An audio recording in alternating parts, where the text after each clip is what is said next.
So we were talking about when the college moved from its Banbury Road premises to here, to the new buildings. Again, what was it like to move in to this extraordinary setting and this extraordinary architecture?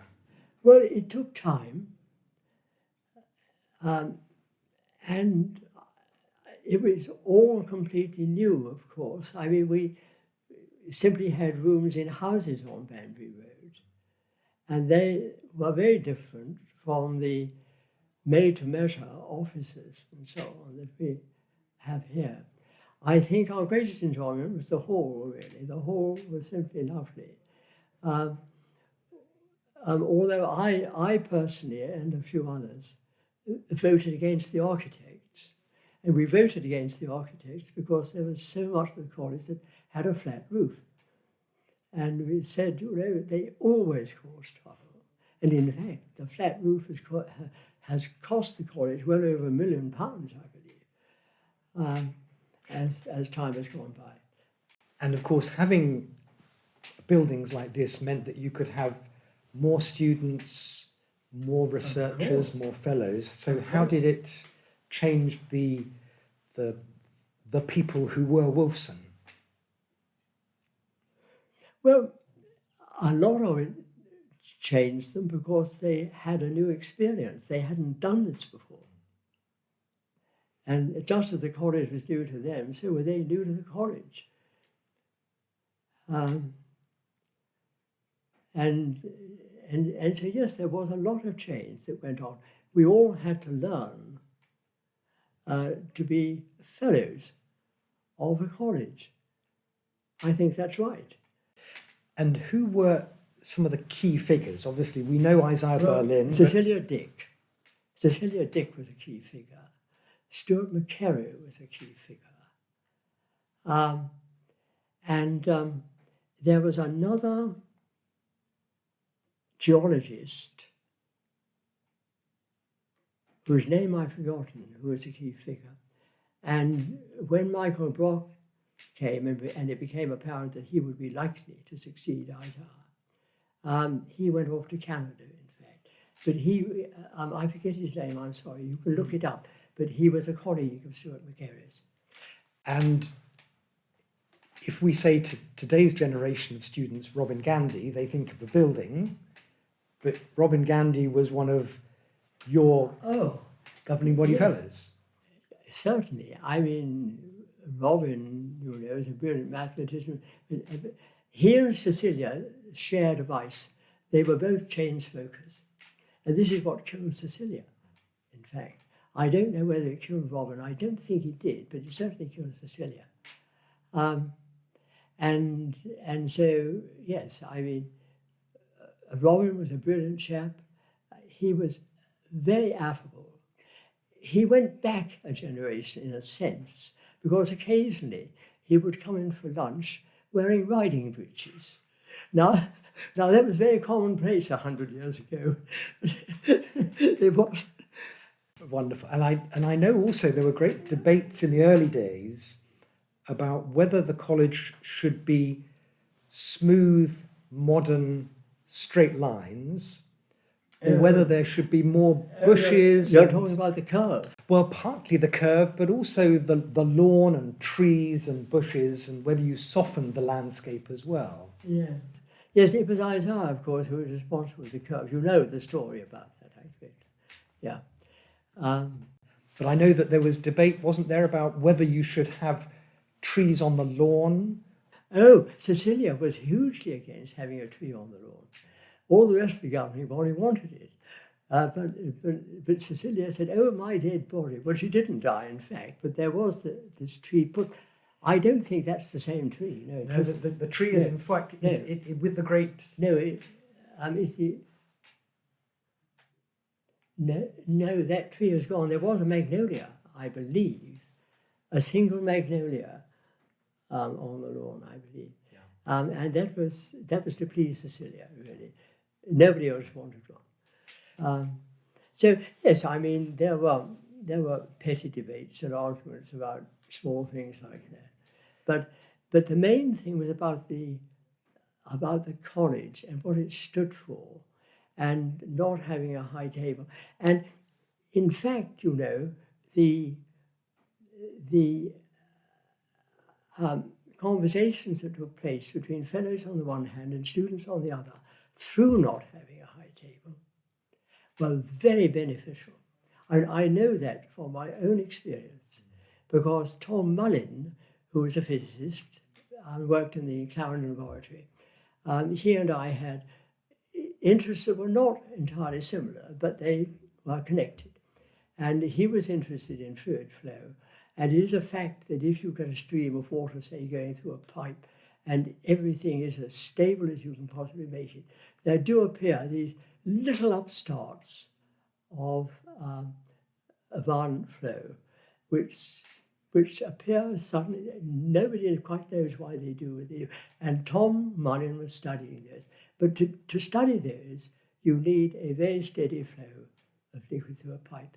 And I already had such a machine in my laboratory, which I designed and had built in my lab. And Tom and I were sitting next to each other in the hall about lunchtime. And I didn't know him at that time. And we talked. Oh, he said, you're interested in fluid flow? I said, yeah. He said, well, so am I. And we talked, and he said, well, the problem is getting a steady enough flow to study this. And we talked about building a machine for doing it. And we decided it was just too difficult. It would be too costly to do it. I said, come to my lab. I've got one. And from then on, he used to come to my lab and use it. Now that's cross-correlation, do you see, of academic interest that would never have occurred in a normal college. And it happened again and again. And a last question while we have people here, this question of family and children. Oh, yes. Were they, we know there was a nursery and there were family accommodation from the very beginning, but how far were they part of life of the college? Well, I would say they were very important. And they were very important because they allowed in the college women with, not only women, mind you, which was a thing in those days, but women with children who otherwise would not have been able to go to a college. And we were the only college in Oxford where they could come to do this. So I would say it was very important to the college that we had people of a different sort coming in, people who otherwise would have been denied doing what they wanted to do.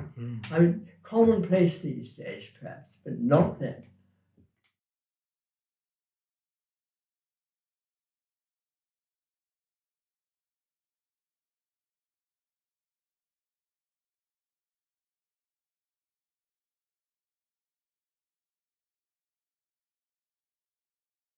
So we were talking before about mainly the connection with your mother. Yeah. And do you want to just talk a little bit about how her connection with Wolfson started? So I don't actually know whether she must have applied for a job, but how she got interested in it, I'm not sure. But she was in on the project very, very early, I know that. And she and my father were great friends of the Berlins. And in fact, Lady Berlin was my godmother. And also Michael Brock, who was the vice president, was a good friend of my mother's, and they taught together often, having the same interests in various obscure parts of 19th century British history, I seem to remember. And she became a fellow of Wolfson and the Domestic Bursar, having previously been a part-time, I guess, college lecturer in history and sort of slightly wandering history teacher around the colleges of Oxford. And she became the Domestic Bursar for many, many years. First of all, Iffley College, and then Wolfson when it was in Banbury Road, and very much part of the project that resulted in the buildings we know now. And the family home was on Linton Road. Yeah, we lived on Linton Road. My mother and father had lived there since the kind of mid to late 50s. I was born in the room that looks over the garden at number 3 Linton Road. And so both the Banbury Road site and the Linton Road site were absolutely on my doorstep, and we walked everywhere. I'm sure people still do in Oxford, but and I had a dog, and used to walk on the fields opposite and round the side here, and really all through. And also when I worked much later on, 5 years, I lived back in Linton Road as an adult, and it's very much been part of my sort of backyard, really, as a place. I went to school a stone's throw away, 2 different schools that I could almost see from your room here that we're sitting in. And can you describe your mother a little bit? Because we all know the name, Right. and we know she's a very influential member of the early years. But I mean, it's quite difficult as a daughter. But how should people? What do you remember of her? She was quite a strong-minded person, I think. She came from a family in which, if you go back through history, a lot of them were sort of campaigners of one sort or another, campaigning for anti-slavery, campaigning for social justice, campaigning for women. And she was pretty unusual, I think, to have been, a don. There weren't that many women dons in the sort of 50s. She was quite sort of serious-minded about academic matters, unlike all her children, I may say. And she had, she often used the word serious. I remember that. She used to say, no, he's a serious academic, and it was highest praise.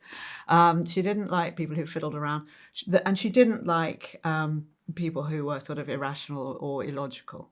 And so she could be quite kind of precise, which no doubt helped with being a domestic bursar. She was quite decisive.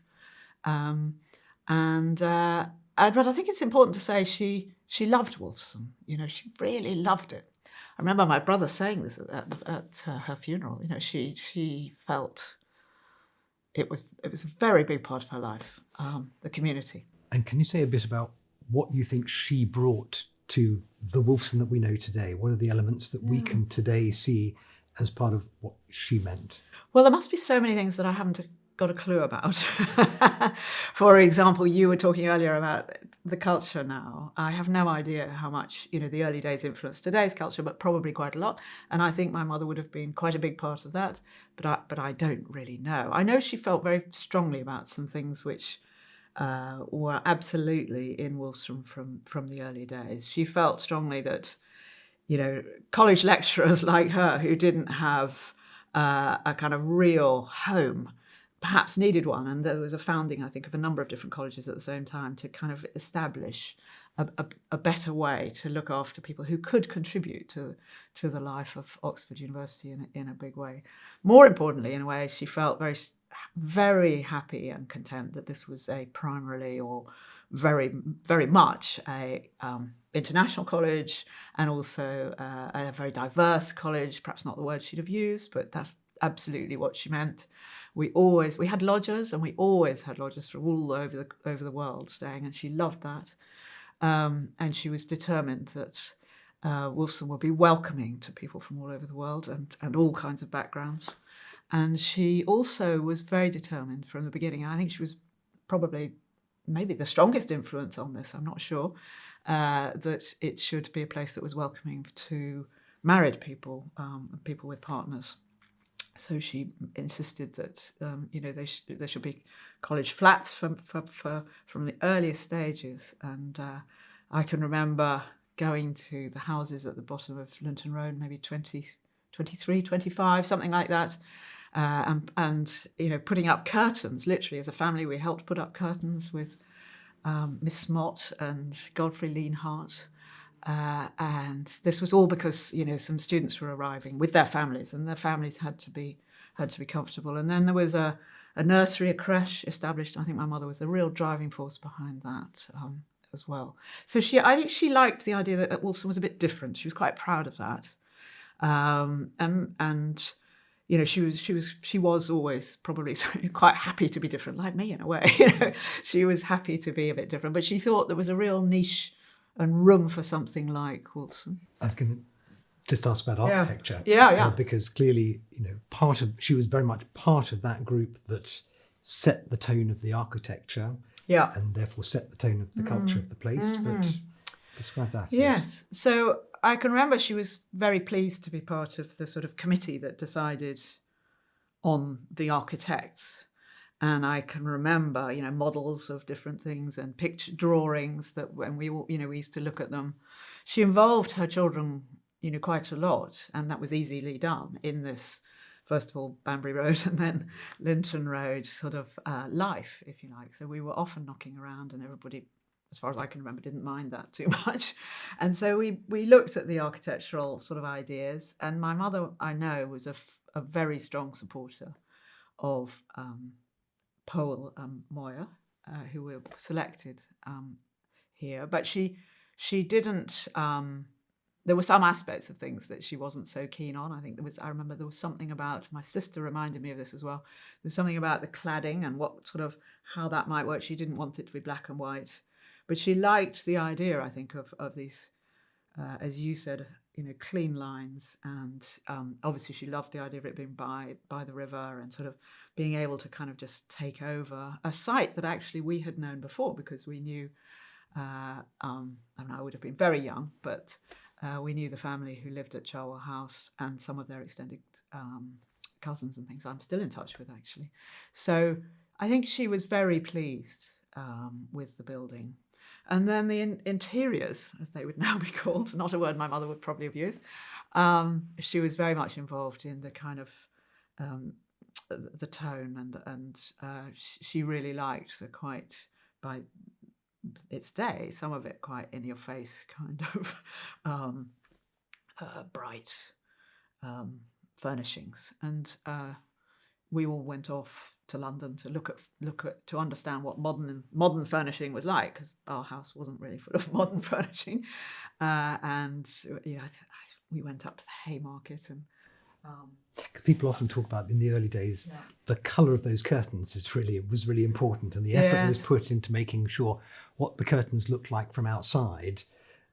Which is much harder to do now because you'd have to rip everybody's curtains out and put entirely new curtains in. But that was definitely part of the clean, strong coloured look. Yes, and she was keen on the swathes of light coming in, the white walls as it then was, whitewashed.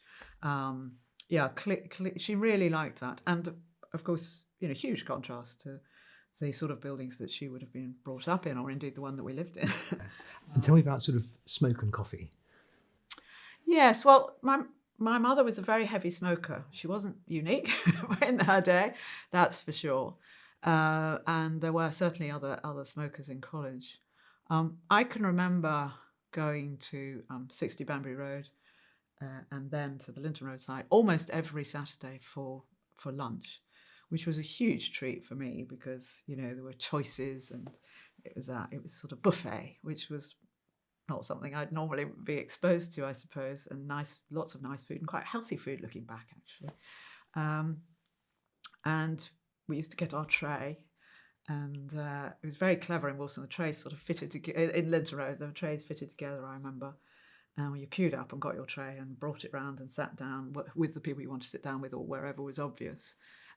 And I must have done this, for most of my life, from the age of 6, 7 through to 18, actually. Saturday lunch with my mother and her friends, really. And they were of course they were friends. So then we would go to in both places, we would go to the common room afterwards. And particularly, I do remember very, very strongly the smell of lovely, lovely coffee and these delicious sofas to sit on, but a kind of fog of smoke across the common room and sort of the familiar smell of nicotine. It's a curious thing because nowadays you say that and it's quite difficult for people to not have a relatively negative approach. Of course, yeah. But actually, in those Yeah. days, it gave you the sense of concentration and seriousness and part of a relaxed environment. I think it did. I mean, I'm not a smoker, never have been at all. But I think the parallel would be, I'm also not really somebody who spends much time in pubs, I hasten to add, Tim, but I think it would be a little bit like some people nowadays would feel very at home in a crowded pub where, it's quite a sort of almost a moist atmosphere and you can smell the beer. It's a bit like that. It's kind of home. It's where we are. It's a homely feeling. I mean, it's balmy to think of it now, but like back then. And the last thing I wanted to ask is just Isaiah Berlin and Aline, because they're such big figures. Yes. And nowadays we know them as great big historical figures. Yes. But just can you give a sense of what they were like to be with? Oh, they were brilliant to be with. I mean, they really were. I mean, he's obviously famous even now as a great kind of conversationalist. But she was too, and they were very good, kind hosts.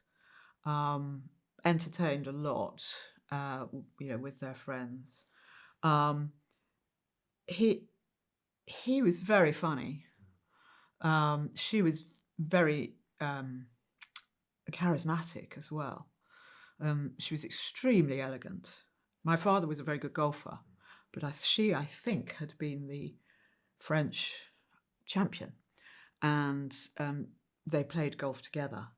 And she was slender and sort of ramrod straight, and very chic, of course, for most of us, and very well dressed, but always gentle and kind and funny. I was lucky enough actually to stay with them a couple of times, and they made everybody welcome, even ridiculous 7-year-olds or me and my 14-year-old best friend girl. We went to stay with them for 2 weeks, and there were some very famous Oxford academics there at the same time, John Sparrow and Stuart Hampshire and goodness knows who. But we would sit at the table with them, and my mother wasn't there actually, and they were just generous and kind.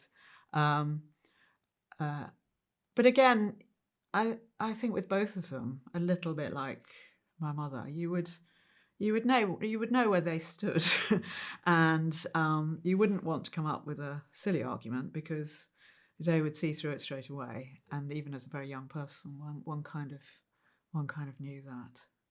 But I'm sure their generosity, their international sort of focus, and their kindness to people, is part of, as with the Brocks actually, with Michael and Eleanor Brock were all these individuals were quite probably slightly eccentric when I look back on them now. All of them, definitely including my mother, but they were very individual. But they were all really warm, and they all wanted the best, and they loved the college. I think they were really proud of this college. So, part of the role of Wolfson in those early days was to provide a home for academics who maybe didn't have a home in Oxford. So do you want to talk a little bit about that? Yeah. So my mother was a college lecturer at LMH, but she also taught at some other colleges. And I think she, by no means alone, but I think she was sort of keen on this idea that people who weren't fellows but did have a lot to contribute to the life of the university should have, a sort of more firm kind of home. And she was really, really pleased. I don't know that Wolfson was necessarily the only one. Possibly St. Cross was another college like that. But that a lot of people, if you like her, who were lecturing, who were teaching, who were very, very busy, became fellows here. And I think she really enjoyed the fact as well that meant that I think Wolfson kind of swept up quite a lot of people from quite sort of eclectic and obscure subject areas. So I remember there were quite a lot of people who who lectured in forestry or in agriculture. I'm not sure whether, many of them previously would have got a teaching post as a fellow in an undergraduate college. But they were doing really important research, and they did do some teaching, and then here they were. So it created a different kind of community from the one that she was familiar with at LMH, or my father, in fact, was at Balliol. So she just really enjoyed the idea that this was new, it was different, it was serving not just amongst graduate students a different sort of a whole range of different people from all over the world, but also it was slightly different in terms of the fellows, and it filled a gap that Oxford undoubtedly had at that time. She was very proud of that. So tell us a little bit about how people worked together in the very early days. Well, it was obviously very small to start with, and everybody was very involved. Isaiah Berlin was very involved, and Michael Brock extremely involved. My mother. There were only a few other sort of what I would think of as officers of the college. President, vice president, my mother, the domestic bursar, and just a couple of others. And more people came on board, but the sort of core, including, of course, the college secretary, Sheila McMeekin, and some of the sort of domestic staff and more administrative staff who supported. They would have lunch together, they would see each other many times at meetings and bump into each other all the time. But they really all had to muck in. I don't think there was much room for anybody sort of putting on airs and graces, and none of them were like that. So they had a small community. They involved their families quite a lot in that small community, and on occasion, we would be involved in practical things, like doing the decorating or whatever, just because it had to be done and it was urgent. And I think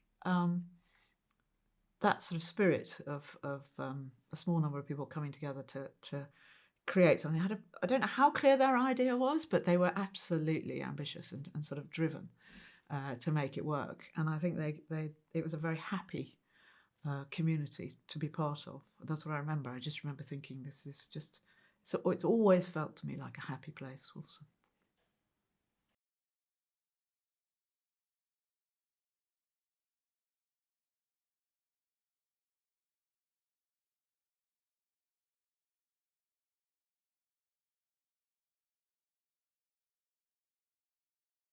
So let's start off talking about, Henry, your connection with Wolfson and a description of when you came here and where you came to, and then when you came to these buildings. Very good. I first came to Wolfson for interview as a graduate student in the summer of 1972. I was teaching at Shrewsbury School at the time for a year in between undergraduate and graduate work.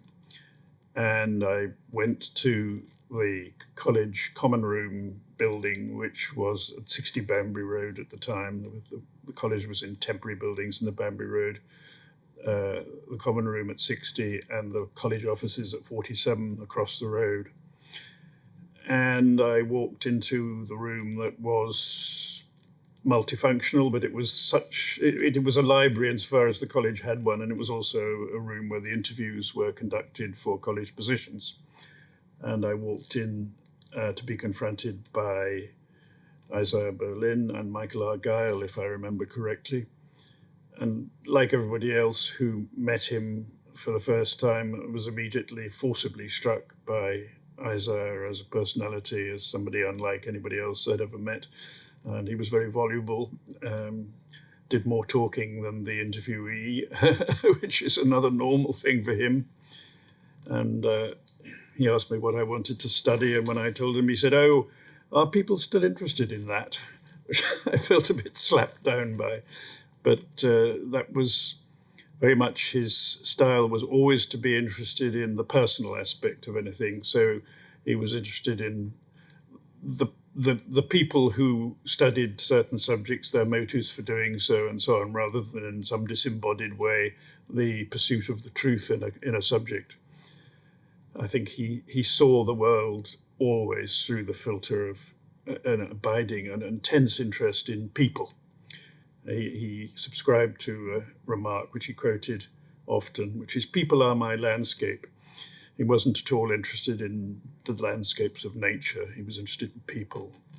Can I just ask about the college? Clearly in those early days was setting its culture and deciding how it was going to be different from other colleges. So do you want to say a little bit about the world he had come from, the All Souls, and and this new world of the new college? Yes, he came from traditional Oxford. He was an undergraduate at Corpus Christi, and then he subsequently was at New College, and after that at All Souls. So those are three very traditional institutions with the normal paraphernalia of high tables and gowns and separation between senior members and junior members. And he was perfectly happy and content with those systems in the institutions where they'd come to be normal. But he didn't see any need for a new institution to copy these ways. He didn't think an Oxford college had to be like that in order to be a proper Oxford college.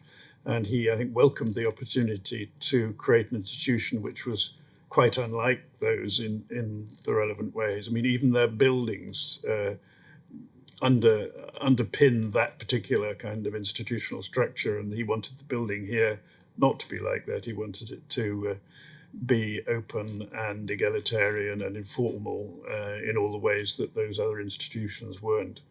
And of course, in Banbury Road, in rather cramped conditions in those, what were after all ordinary family houses by origin, it was so, the space was in such short supply that you couldn't possibly have run an institution on the old-fashioned model anyway. So, you couldn't have two dining rooms, one for the senior and one for the junior members. Everybody was sat in the same lounge for common room purposes, used the same newspapers out of the newspaper rack, and dined at the same table in the dining room. So I can't see that even had one wanted to build a traditional Oxford institution, it would have had to pretend to be something else for those early years. And I think it would have destroyed the continuity that you need to have an institution like that. So I think we had a two-pronged pressure towards becoming the institution that we now are, one from his ideals and one from the nature of our temporary accommodation. And I'm thinking, in a way, the culture of the college was set in that temporary accommodation. Yes. But the college now is very much associated with this new building. So there's this odd connection between the cramped but highly egalitarian and the modern and highly open. Yes. And you must have spent, or as I will have spent, a lot of time in this old environment, planning this extraordinary ideal world. Yes, indeed. I suppose that is remarkable in a way that I'd never really thought before. I mean, it just seemed so natural to all of us who were around in the 60s, the late 60s, early 70s, that the institution was going to be of that kind. I mean, this is certainly something that was up and running as a destination when I came up to the college. And so nobody ever expected it to be anything other than what it was. But it has transferred very well successfully to this quite different physical environment, although, as I touched on before, there are a number of features of this college which are as they are because this was the institutional ideal. So, there isn't a dais on which a table sits for senior members.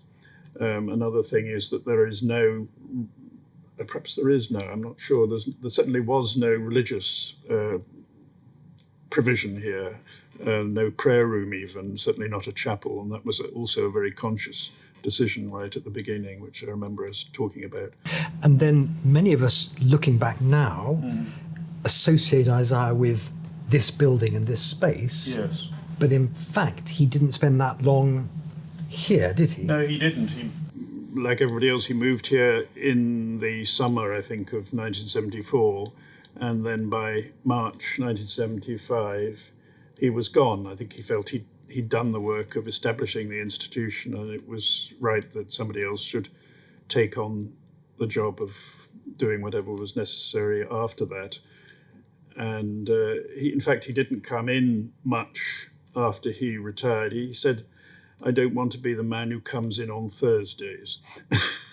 He sort of sits brooding in the corner and perhaps mutters about things that aren't the way he would like them to be. I think like many people who move on from running an institution, he rightly felt that he should give complete freedom to his successor to do his own thing and didn't want to put any pressure. But he would come in if you invited him to lunch, which one did quite often because it was nice to see him, but he wouldn't come in purely on his own initiative. So what was it like to be here after 75?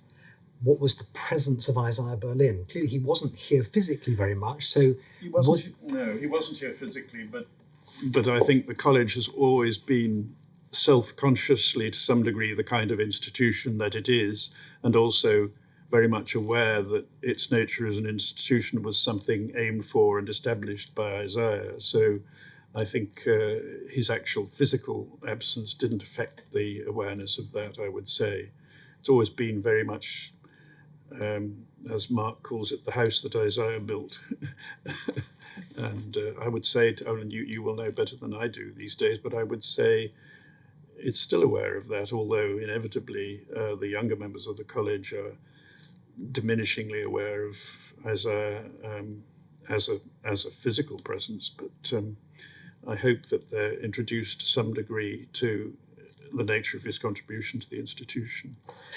We've spoken, or I've interviewed before now, somebody who represents the fellows' perspective of the early years and somebody who understands the staff perspective on the early years, but you were a student, both a graduate student and a doctoral student. Yes. Again, was there a particular student perspective on the early years of the college? Well, one thing is that it was a college, or is a college, primarily built for, created for graduate students, which immediately makes a big difference between this college and the old-fashioned traditional colleges in Oxford, where middle common rooms were spatchcocked into sort of little dusty rooms, otherwise neglected, off dark staircases, if you like. I mean, I've certainly been into some of the middle common rooms in the undergraduate colleges, and there couldn't be a bigger contrast between that and what you have here. The whole rhythm and structure of the old colleges is based around undergraduate teaching in 3 8-week terms during the year, whereas this is a year-round institution, which is all built around what graduate students' requirements are. So that's a big difference. You might say exactly the same is true of the other graduate colleges in Oxford, St Antony's, Cross, so on. But this is the only one, if I'm not mistaken, which has been completely created from the ground up to be a graduate institution. And so that makes the graduate students, more at home. They don't feel that there are poor relations in the college in any way. They're why the college is here. So that's a very important element in the ongoing consciousness of being here, I would say. Can I ask, again, anything about the big figures in early time? We've spoken about Isaiah, but then any others? You mentioned Michael Argyle, but are there other key figures in the early years that you wanted to reflect on at all? Goodness, where do you start? I mean, obviously the first one would be Michael Brock, Vice President in Bursa. Isaiah had many talents, but administration wasn't one of them. At least detailed administration wasn't one of them. In large administrative conceptions, perhaps, but somebody had to be rootling around through all the paperwork and to know the university statutes backwards and so on. And Michael was almost a parody of somebody like that. He really was. And he and Isaiah were completely complementary in that way. And Michael's contribution, I'm sure, was vital on many important issues, but it was in a way that members of the college didn't see because it was done behind closed doors in committee rooms and so on. I mean, in terms of physical presence in the college and in the influence created by that presence, Isaiah was the main person. I mean, he was most astonishingly present, both physically and in more general ways. And I think for the first president of an institution, actually just being around, sitting in the common room, being available to talk to people, which he did for hours and hours and hours, he appeared to have nothing else to do, which could not be said to be true of subsequent presidents, I think. But I think that was very important, because you said he was here for a short time, which he was, but it enabled him to just communicate by his physical presence what sort of place he thought the college was. And I think that was very, very significant. So there was him. Then there was Cecilia Dick, who was the domestic bursar, who was another important person in the college and looked after the domestic side very well in some ways. She was quite a terrifying woman in other ways. She was. I remember once asking her for whether I could have a carol in the library for doing my research, and she said, "Do you really think you deserve a carol?" I can't remember what her arguments were, but anyway, she said a flat no, which I thought was a bit tough. But she wasn't a pushover, but she was domestic bursar for many years. Can I ask about the common room and membership of common room? Because again, that's quite a distinctive thing about Wolfson now. Is it? And there aren't many other colleges that have this kind of thing called the common room. But again, do you remember what it was like in the early years? Was it regarded as an extraordinary thing to have, or? I think it was something that one wasn't massively aware of, in the sense that some people were in the common room often and some people weren't. I don't think if you'd asked us which were the members of common room and which were the graduate students, we would have been able to give a clear answer. I mean, there were just people around, and some of the people who were around every day at lunch, say, would have been members of common room. In my own case, the most significant example of that is Brian McGee, who was a member of common room after having been a visiting scholar here of some kind. And he came to lunch every day from his flat in Bardwell Road. And I often sat with him, and he would be in the common room after lunch, and he would talk, and other people would come and talk to him. And that was a typical phenomenon, if you like, although of an extreme kind, because he had the gift of the gab in an unusual way. But he was a member of common room. He didn't have any other association with the college, and yet he was a really significant social presence in the common room pretty well daily. So it was important, yes, in that way. And the other thing I just wanted to cover was this question of, we now think of Wolfson as a graduate college fundamentally here for a large number of graduate students, but its original conception was almost to provide a home for fellows. Yes. And then the students arrived a couple of years later. So yes. What was the balance of...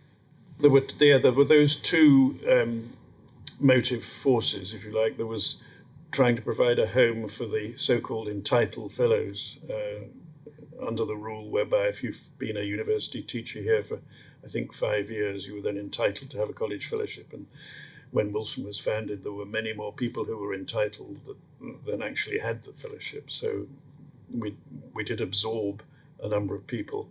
But it was linked, I don't know whether right from the beginning, but it was, if you read Isaiah's own statements on the matter, it's very much works alongside his other main objective, which was to provide a research centre for scientists in particular, and to combat the brain drain to the States. It was very consciously done with that in mind.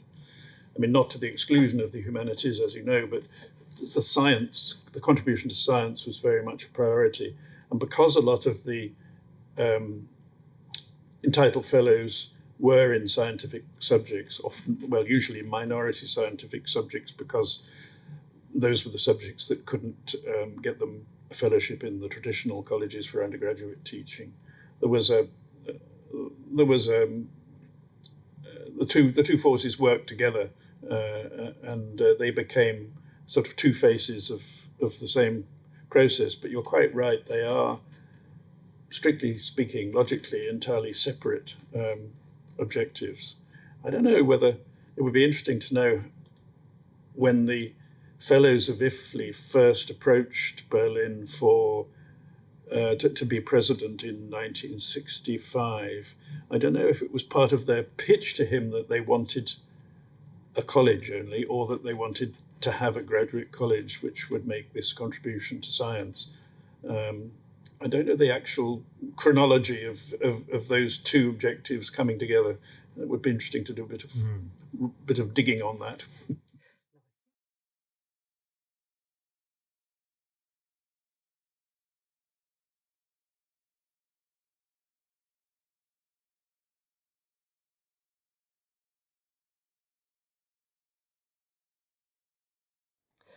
So, Sue, do you want to just start out by saying when you arrived at the college and what you've done while you were at Wolfson? Because it's quite a long period you were here.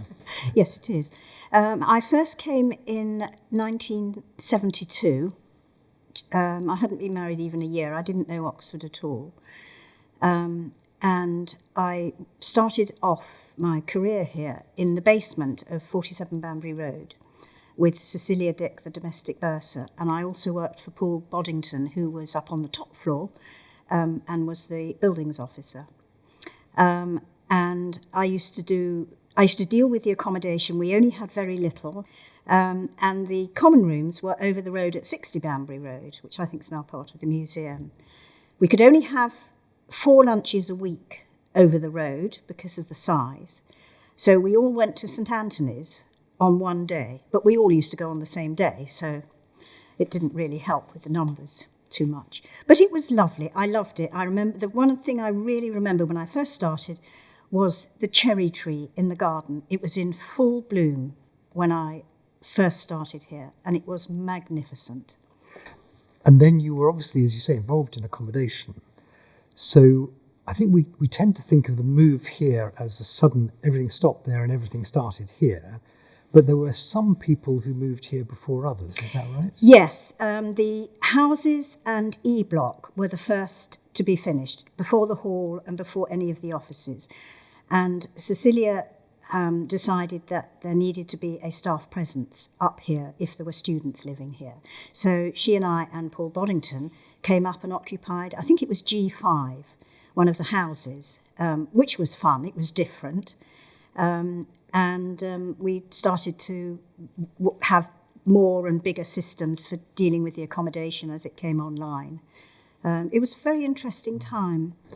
And can you talk a little bit about the spirit of that time and what it felt like to be, what the culture of the college was, how it behaved? Well, the first thing that struck me when I first came here was the egalitarian atmosphere of the college. Anyone could join in with pretty much anything.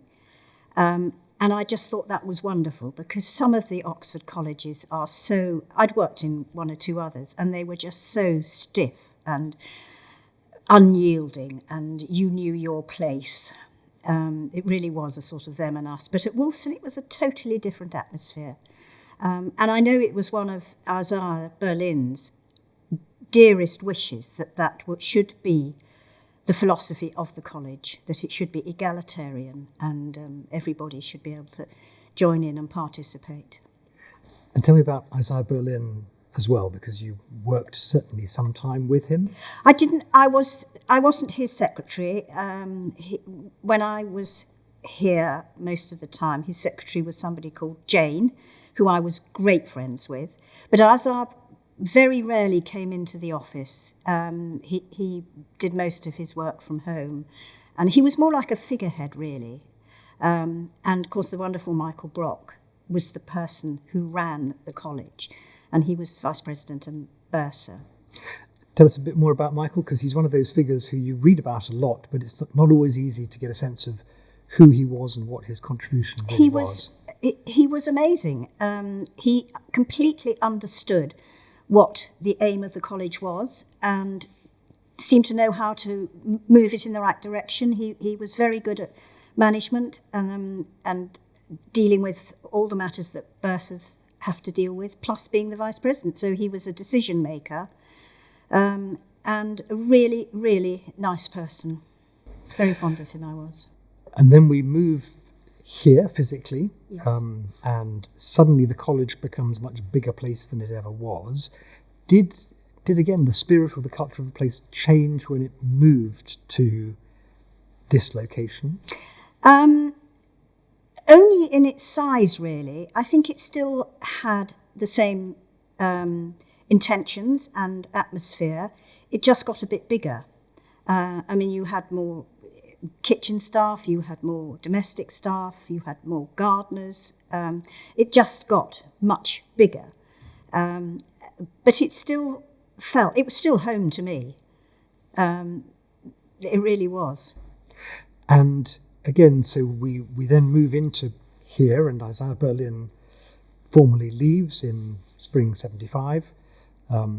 And then we move into a new era of new presidents. Do you want to say anything about any of the early Yes, we presidents? had acting. We've had a lot of acting presidents. I think Jim Kennedy was the first one after Isaiah left. Although actually I wasn't here then because I left in 91 after our second child was born. But we had Bill Hoffenberg, and I was here as his PA. I came back as his PA. I have to say, headhunted by Cecilia, which was very nice, and worked for him for just a year. And then we had an interregnum and an acting president. And then David Smith came, and he came from Edinburgh University. And can you give us a flavour both of Bill Hoffenberg and of David Smith as characters? Bill Hoffenberg was great fun. You never made appointments for him on a Wednesday because that was golf day.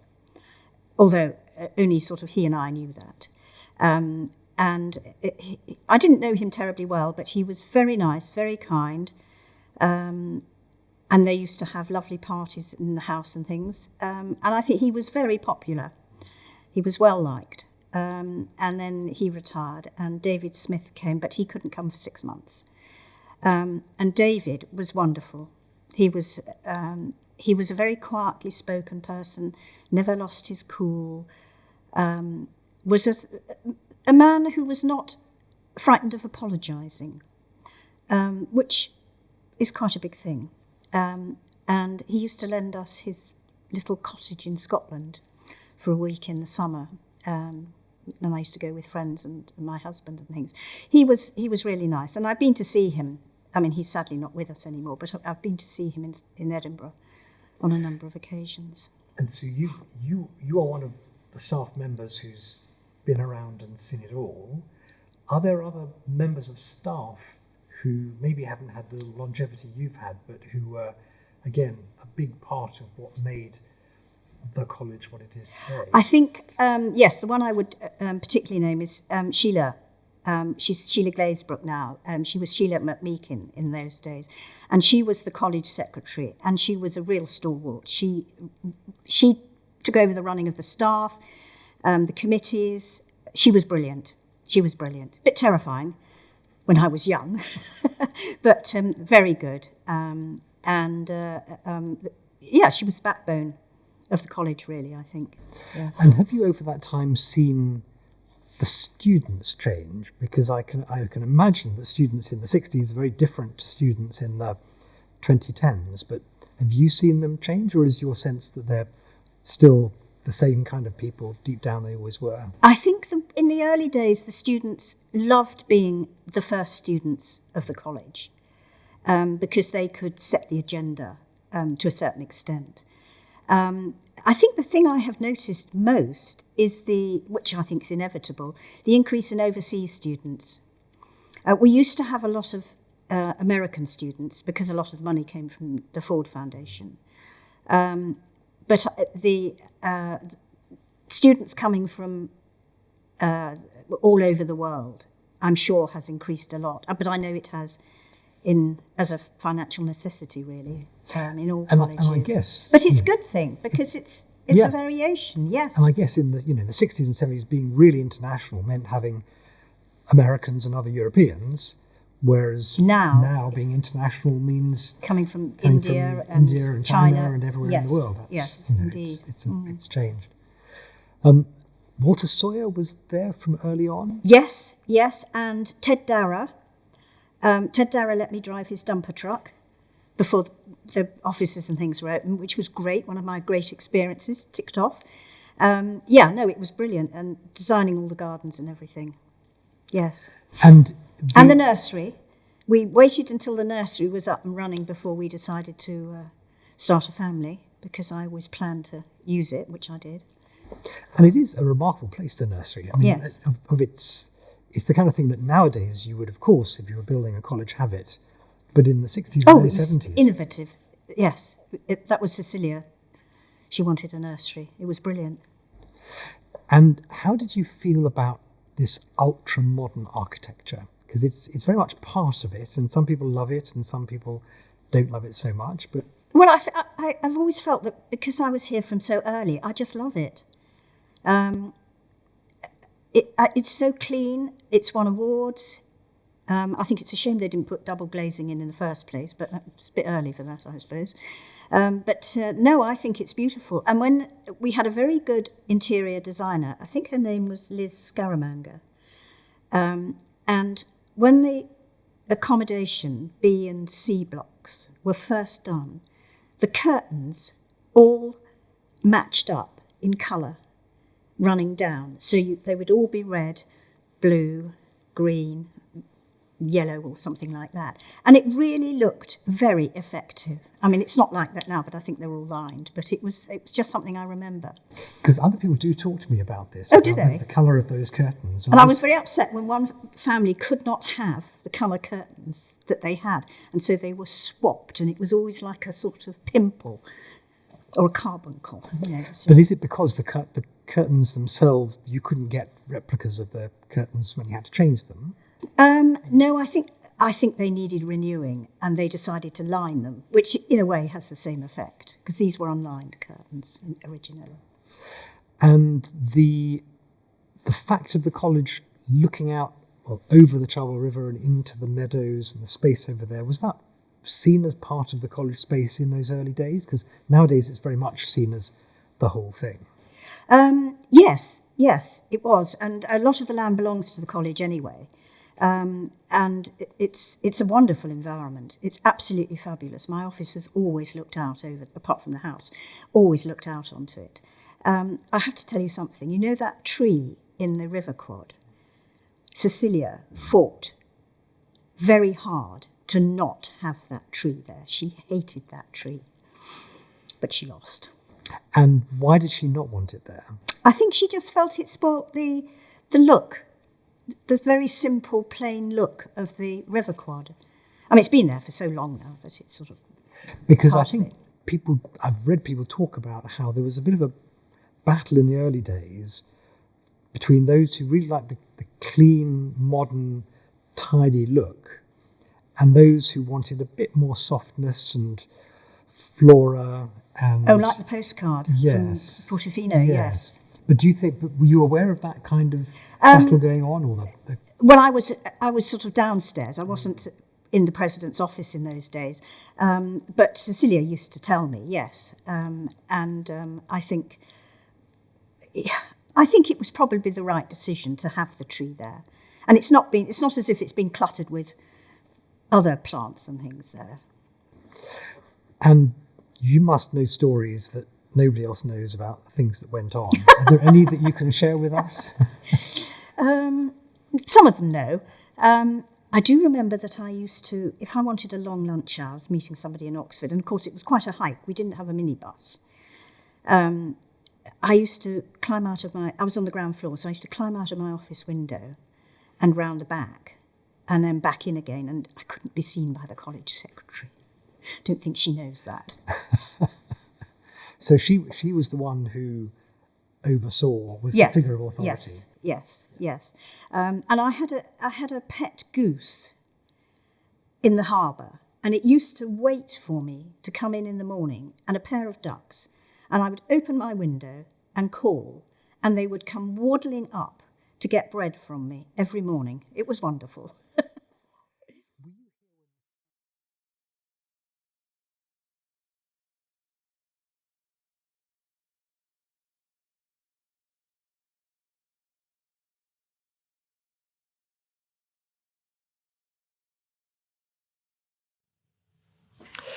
So, Hermione, we're going to talk a little bit today about the Wolfson that you found and the Wolfson that evolved during your time here.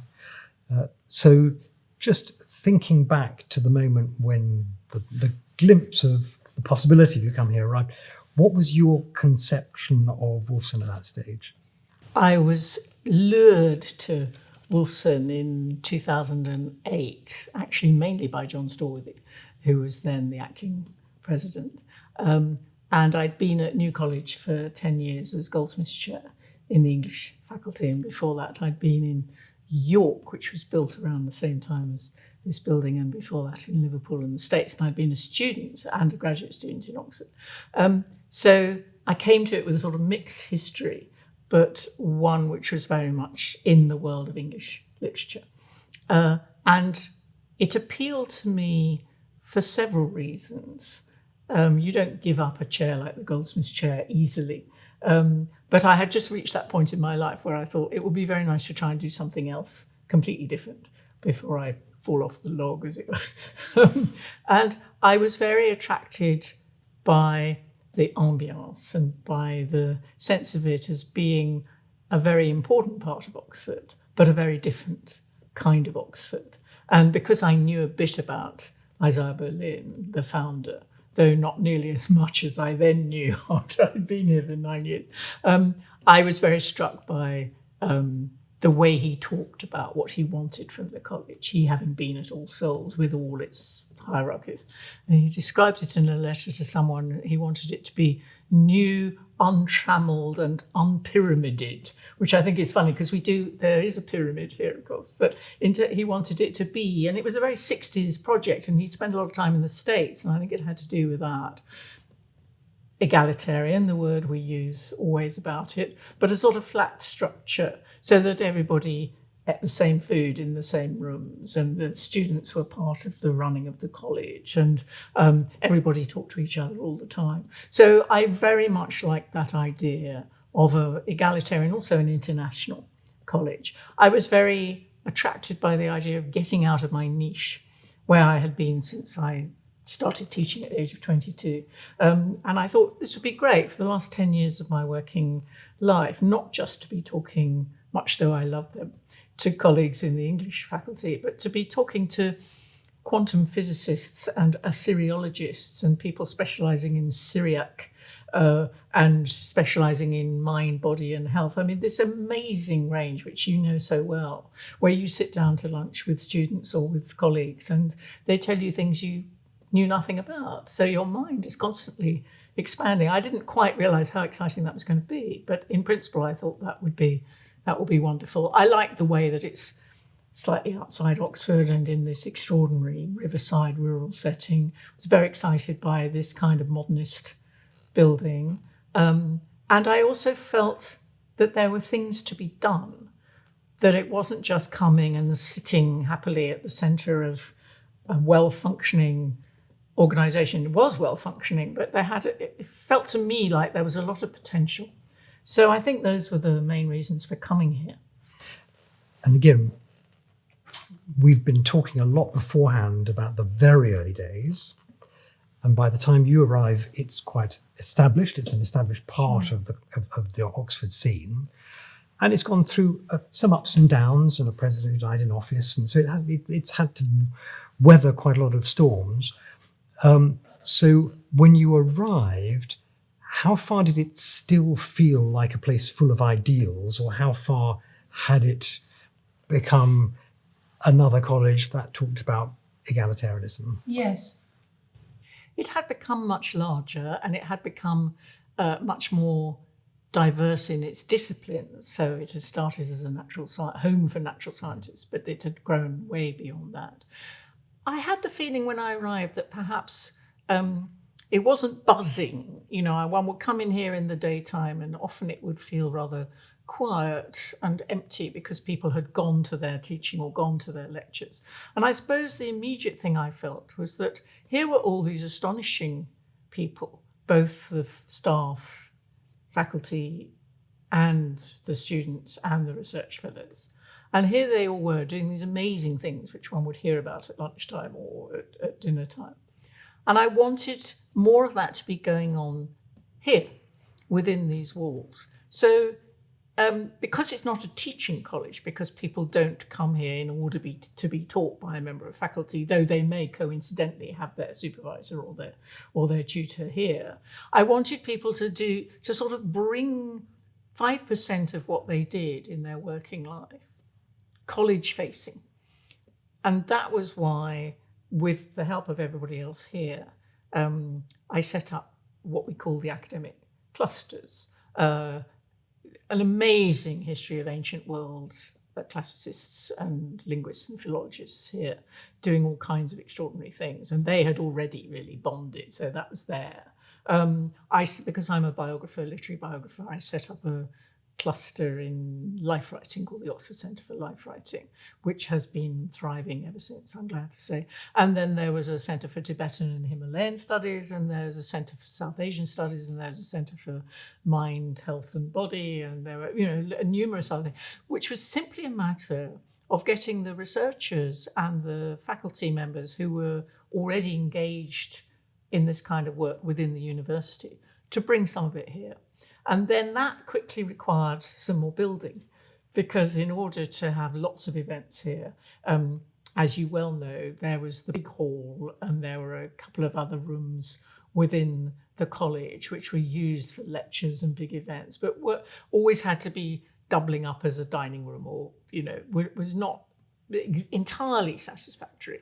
So to build a new auditorium, which could be used for every kind of performance, to build a cafe where people could bring their work and meet and talk to people, to extend the library, to build some new academic offices, and also to create a beautiful new entrance to the college. When the original architects, Powell and Moyer, finished the building, they did, I think, at some point come back saying, I think we made a mistake with the entrance, partly because no one could ever find it. In the good tradition of Oxford colleges, you can't find where to go in. So we've changed all that. So that I had some ambitions, and they were very much about academic activity within the college, and they were very much about enhancing the plant. And then they were about, as you have found, and as will go on being the case, about academic support, both for graduate students and for research fellows. I mean, we both know what it is to run a graduate college. We live graduate colleges, and yet they are really different to mixed or undergraduate colleges. And you've worked in both.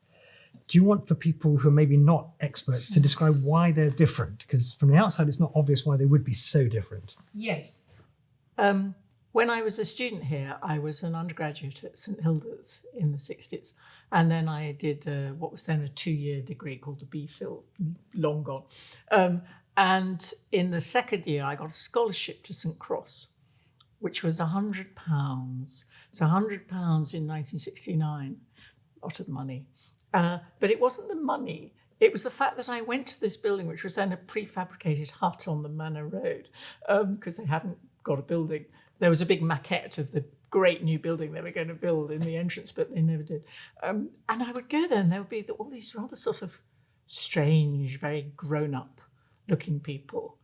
I don't think I ever talked to any of them, really, but I just loved it. I thought, right, I'm a proper adult now. I'm a grown-up researcher, I'm a postdoctorate, and this is my college. And much as I loved St Hilda's, really loved it, there was something very entitling and enabling about feeling one belonged to a college which was for graduate students. And that was one of the reasons that I came to be president here, because I remembered how important it was. Now, since then, of course, everything had changed. And the undergraduate colleges, who I must say often used to neglect their graduate students. UK, especially if you hadn't been a student here as an undergraduate, you would come in from a foreign country or from another university, and you wouldn't really be looked after and you wouldn't really be paid attention to. And it's not just me who felt that. I think all graduates felt that. And so that was one of the reasons why in the 60s, the group of graduate colleges, of which this is one, was set up really to provide for the needs of graduate students. Since then, everything has changed, and the undergraduate colleges now called the mixed colleges. Some have as many or more graduates among their ranks as they do undergraduates. Nevertheless, it's shared, the space is shared, the provisions are shared, and often shared very, very well, of course. But here, it's entirely for graduates, and not only do it's their home, but also they play a part in how it works. So I think it's still, I may be wrong on this, but I think it's still relatively unusual for there to be a real democratic input of political and social and cultural needs from the student body into the governing body. And of course that happens here, and of course it can be quite demanding, and sometimes you think, oh, democracy, who needs it? Let's have an oligarchy, and then we wouldn't have to have all these meetings. In the middle of the night, I used to sometimes think that. But basically, I think it's a very good thing because everyone's involved. And in an honest way, graduate colleges are great for graduates, but they can fall into a bed and breakfast syndrome, that they're places where people come to eat and to sleep, but they don't actually have the life, they don't have the intellectual rigor going on. And what you achieved here was fundamentally to make sure that that was at the heart of the Wolfson experience. One of the things I did, and I think you've kept it going, was to set up something called the President's Seminars. It was sort of more symbolic than anything really, which was 2 or 3 times a term or twice a term, to have a work in progress workshop in which the people speaking would be either a governing body or an emeritus fellow, a graduate student and a research fellow. So you would have across the board, and people would simply talk about the work they were doing. I tried to theme it a little bit, but it didn't have to be themed. You just come in and talk for 10 minutes about what you were working on, what the problems were. What was extraordinary about that, and kind of revealing to me, because this was new to me too as a format, was that no matter whether you were an unbelievably distinguished 90-year-old grand retired scientist or a first-year student working in the ancient world or something, quite often the problems would be similar. And the problems could be aired in rather similar ways in terms of how you structure your material or in terms of how you reach the right audience. And the people in the room were also of different constituencies within the college. And they would be rather fired up by these conversations. And although it was just a little thing, I never got huge numbers, but it felt like the right thing to do in terms of cutting across the different groups here so that people became aware of the kind of work that other people were doing in the college. And that was, of course, also part of setting up the academic clusters. And I do think it can just be a nice dorm if there isn't anything like that going on inside the college. And then when you have all the named lectures and the visiting lecturers and all the seminars and things that you do and that I was starting out to do. There was activity in the college before then. It's not like it was a sort of black hole at all before then, but I felt it hadn't been sort of structured necessarily. So yes, I think that's important for a graduate college. And I also think the other amazing privilege that we have here is to work with young research fellows, postdocs who are between their thesis and getting a job, you hope, and are often in a very vulnerable place. Not for nothing do Italian universities call these the pericolosi, the endangered species, because many of them don't get jobs. Many of them, it's very hard, I think, to keep going with your work, turning your thesis into a book or whatever it is, when you've lost your supervisor, you haven't got a mentor at your back all the time. You're kind of on your own. And I think this college particularly does an enormous amount for that constituency and perhaps could do even more. So you've been here for 6 years. Has it gone the way you wanted it to go? Yes, in the sense that I didn't quite know which direction it was going to go in, but I wanted to feel I had started a new life that was very different from my previous life. And now my life in the diplomatic service seems a long, long time ago. And the things that I care about, this place I now really care about in a very kind of emotional way. And I find myself wanting to stay here longer than I've stayed anywhere else in my life. So when I was in the Foreign Office, the place I stayed longest, I was once in London for 7 years, and that was way longer than anybody else ever stays anywhere. And I'm now approaching 7 years, and I thought, will I get itchy feet? And I'm not getting itchy feet. What are the things you've been doing that you're most pleased with in these 6 years? So I suppose three things broadly.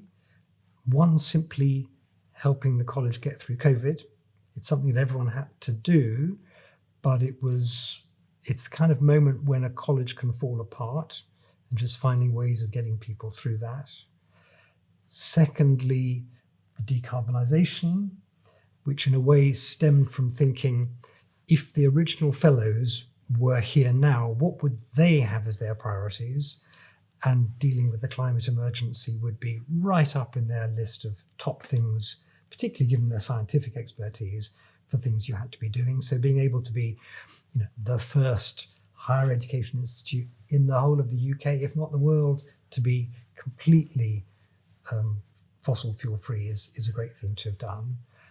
And then the third thing that is slightly less tangible, but you will understand this, is just creating a community where people are happy, enjoying themselves, and that creates productivity. And it's quite hard to measure that, but you know if it's not happening and you know if it is happening. Yes, it's intangible, but you feel it all the same.